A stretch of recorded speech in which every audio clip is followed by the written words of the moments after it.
اعوذ باللہ من الشیطان الرجیم بسم اللہ الرحمن الرحیم۔ نماز کے مسائل میں سے ایک مسئلہ ہے کہ افضل لوگ کہاں کھڑے ہوں۔ اس کا جواب یہاں سے دیا گیا ہے کہ جماعت کی نماز کے دوران جو لوگ عالم، فاضل اور افضل ہیں ان کو پہلی صف میں خاص کر امام کے پیچھے کھڑے ہونا چاہیے تاکہ امام صاحب کے وضو ٹوٹ جانے کی صورت میں آگے بڑھ کر امامت کے فرائض انجام دے سکیں۔ اگلا مسئلہ یہ ہے کہ افضل مسجد کون سی ہوتی ہے۔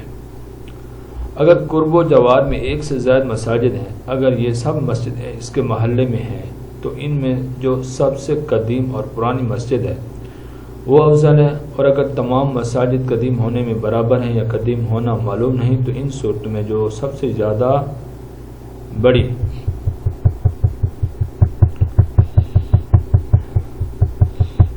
ہے وہ سب سے افضل ہے، پھر جو سب سے زیادہ قریب ہے وہ سب سے افضل ہے۔ نماز کے اندر اف کرنا، نماز کے دوران رنج و غم کی وجہ سے اف کہنے سے نماز فاسد ہو جاتی ہے، اس نماز کو دوبارہ پڑھنا ضروری ہے، اور اگر کسی مرض یا زخم کی وجہ سے ہے جس کو ضبط نہ کیا جا سکے تو نماز باطل نہیں ہوگی۔ مزید رونے کے عنوان کو دیکھ لینا۔ اقامت کے مسائل شروع ہو رہے ہیں۔ جب جماعت کی نماز کے لیے کھڑے ہوتے ہیں تو نماز شروع ہونے سے پہلے ایک شخص وہی کلمے کہتا ہے جو اذان میں کہے جاتے ہیں، اسے اقامت اور تکبیر کہتے ہیں، اور اذان دینے والے کو مؤذن اور اقامت کہنے والے کو مکبر کہتے ہیں، اور اقامت کے 17 کلمے ہیں۔ 5 وقت کی فرض نماز اور جمعہ کی نماز جماعت سے ادا کرنے کے لیے اقامت کہنا مردوں پر سنت مؤکدہ ہے۔ ان کے علاوہ باقی نمازوں کے لیے اقامت نہیں ہے۔ اگر مقیم اپنے گھر میں تنہا یا جماعت کے ساتھ نماز پڑھ رہا ہے تو بھی اقامت کہنا مستحب ہے۔ مسافر کے لیے بھی اقامت چھوڑنا مکروہ ہے۔ جنگل میں جماعت سے نماز پڑھنے کی صورت میں اقامت چھوڑنا مکروہ ہے۔ عرفات اور مزدلفہ میں جو 2 نمازوں کو جمع کرتے ہیں تو پہلی نماز کے لیے اذان اور اقامت کہیں، دوسری کے لیے صرف اقامت کہیں۔ اگلا مسئلہ یہ ہے کہ مردوں کے لیے فرض نماز سے پہلے اقامت کہنا مسنون ہے، عورتوں کے لیے فرض نماز سے پہلے اقامت کہنا مسنون نہیں، اس لیے خواتین اقامت کے بغیر نماز شروع کریں گی۔ اقامت شروع کرنے کے لیے امام کا مصلی پر کھڑا ہونا ضروری نہیں۔ اقامت شروع کرنے کے لیے امام کا پہلے سے مصلی پر کھڑا ہونا ضروری نہیں، بلکہ اگر امام مسجد میں موجود ہے تو اقامت کہنا درست ہے۔ امام اقامت سن کر خود مصلی پر آ سکتا ہے۔ اقامت عربی زبان میں کہنا ضروری ہے۔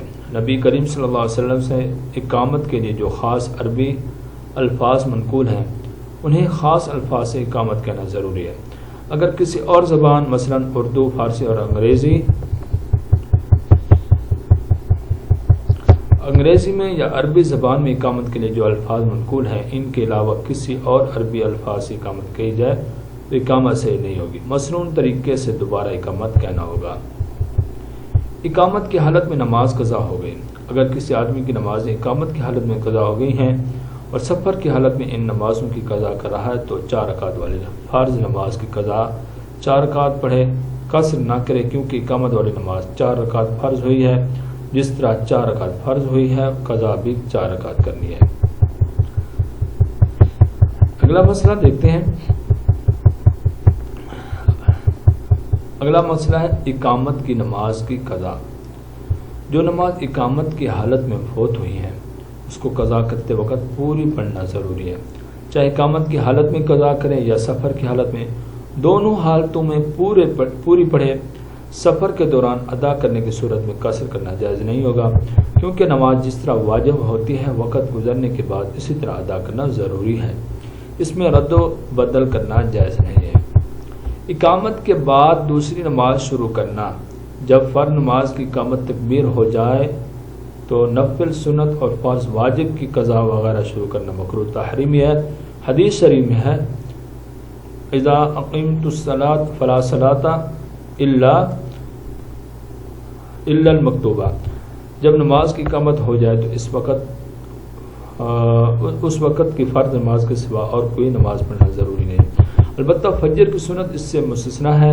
اگر جماعت فوت ہو جانے کا ڈر نہ ہو اور قاعدہ ہی میں شرکت کی امید ہو تو فجر کی سنت پڑھ لینی چاہیے، لیکن جماعت کی صف سے دور پڑھے، اور اگر سنت پڑھنے سے جماعت فوت ہونے کا ڈر ہو تو سنت ترک کر دے اور جماعت کی نماز پڑھے، جماعت میں شامل ہو جائے۔ اقامت کے شروع میں کھڑا ہونا، صفیں سیدھی کرنے کے لیے اقامت شروع ہونے سے پہلے کھڑا ہونا جائز ہے، اس میں کوئی مذائقہ نہیں۔ خاص طور پر سستی اور اہتمام کی کمی کے باعث حی علی الفلاح پر کھڑا ہونے سے امام کی تکبیر تحریمہ کے وقت تک صفیں سیدھی نہیں ہوتی، بلکہ پہلے کھڑا ہونے پر بھی دیر لگاتے ہیں۔ اس طرح اقامت اور امام کی تحریمہ میں فاصلہ ہو جاتا ہے، یا امام نیت باندھ لیتا ہے اور لوگ صفیں سیدھی کرنے کے لیے کہتے رہتے ہیں، اس سے لوگوں کو نیت باندھنے میں الجھن اور تاخیر ہو جاتی ہے۔ اس ضرورت کی وجہ سے افضل اور بہتر یہ ہے کہ اقامت شروع ہونے سے پہلے کھڑے ہو کر صفیں سیدھی کر لی جائیں۔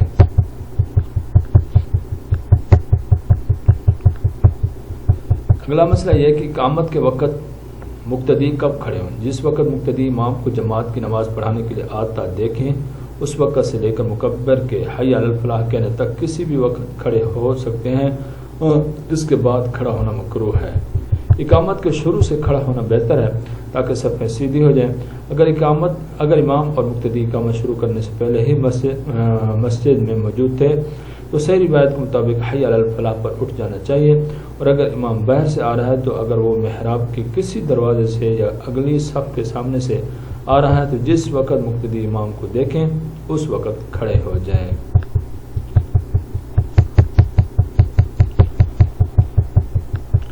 اور اگر وہ پچھلی صفوف کی طرف سے آ رہا ہے تو وہ جس صف سے گزر رہے ہیں وہ صف کھڑی ہوتی چلی جائے۔ مگر امت میں کسی امام کا یہ مذہب نہیں کہ امام اقامت کے وقت باہر سے آ کر مصلی پر بیٹھ جائے اور بیٹھنے کو ضروری سمجھے اور کھڑے ہونے والے مقتدیوں کو کھڑا ہونے سے روکے۔ جو کھڑا ہو اس کو برا سمجھے۔ پہلے کھڑے ہونے کو مکروہ اور برا سمجھنا اور برا کہنا چاروں اماموں میں سے کسی کا مذہب نہیں، کیونکہ رسول اللہ صلی اللہ علیہ وسلم، خلفائے راشدین اور عام صحابہ اور تابعین کے تعامل سے اقامت کے شروع سے کھڑا ہونا ثابت ہے۔ واضح ہے کہ مسلمانوں کے درمیان جھگڑا، فساد اور اختلاف پیدا کرنا بہت بری چیز ہے، اس لیے اس سلسلے میں جھگڑا، فساد اور جنگ و جدال کرنا بالکل مناسب نہیں۔ اگر کسی سے صحیح مسئلہ بیان کرنے کے بعد قبول کرنے کی امید ہے تو ہمدردی، خیرخواہی اور نرمی کے ساتھ مسئلے کی حقیقت بتلا دے، ورنہ خاموش رہنا بہتر ہے۔ خود اپنے عمل سنت کے مطابق درست کر لے، سنت کے مطابق رکھے، دوسروں سے تعارض نہ کرے۔ اقامت میں دائیں بائیں منہ پھیرنا، بعض کے نزدیک اقامت میں حی علی الصلاح اور حی علی الفلاح کے وقت دائیں بائیں منہ نہیں پھیرنا چاہیے، کیونکہ اذان میں غائب لوگوں کے لیے اچھی طرح اعلان کے لیے اس کی ضرورت ہوتی ہے، اور اقامت میں لوگ موجود ہونے کی وجہ سے اس کی ضرورت نہیں ہوتی ہے۔ اور بعض کے نزدیک اگر جماعت کی جگہ کشادہ ہے تو اقامت میں بھی ان دونوں کلمات کے وقت دائیں بائیں منہ پھیرنا چاہیے، اور بعض نے کہا کہ جگہ کشادہ ہو یا نہ ہو ہر حال میں منہ پھیرنا چاہیے۔ خلاصہ یہ کہ اقامت کے دوران دائیں بائیں منہ پھیرنا اور نہ پھیرنا دونوں کی گنجائش ہے، باقی پھیرنا بہتر ہے۔ اقامت میں دائیں بائیں ہونا، صف کے دائیں بائیں جس طرح اتفاق ہو کھڑے ہو کر اقامت کہنا بلا کراہت درست ہے۔ اقامت میں کب کھڑا ہونا چاہیے؟ اگر امام اور نمازی مسجد کے اندر ہیں تو حی علی الفلاح تک کھڑا ہو جانا چاہیے، اس سے تاخیر کرنا مناسب نہیں۔ اگر امام مسجد کے باہر ہے تو جس جانب سے جماعت پڑھانے کے لیے آئے اس جانب سے نمازیوں کو کھڑے ہو کر صف بنا لینی چاہیے۔ اگر امام مسجد میں سامنے سے آئے تو امام کو دیکھتے ہی سب کو کھڑا ہو کر صف بنا لینی چاہیے۔ باقی نماز شروع ہونے سے پہلے اسے امام کو مصلی پر آ کر بیٹھ جانا اور حی علی الفلاح پر کھڑے ہونے کی پابندی کرنا اور اس کو سنت سمجھنا اور اس سے پہلے کھڑے ہونے کو برا سمجھنا نبی کریم صلی اللہ علیہ وسلم، صحابہ کرام، تابعین اور تبع تابعین، ائمہ مجتہدین اور خلفائے راشدین کے عمل سے ثابت نہیں، اس لیے اس قسم کی پابندی سے بچنا ضروری ہے، ورنہ ثواب کی بجائے الٹا گناہ ہوگا۔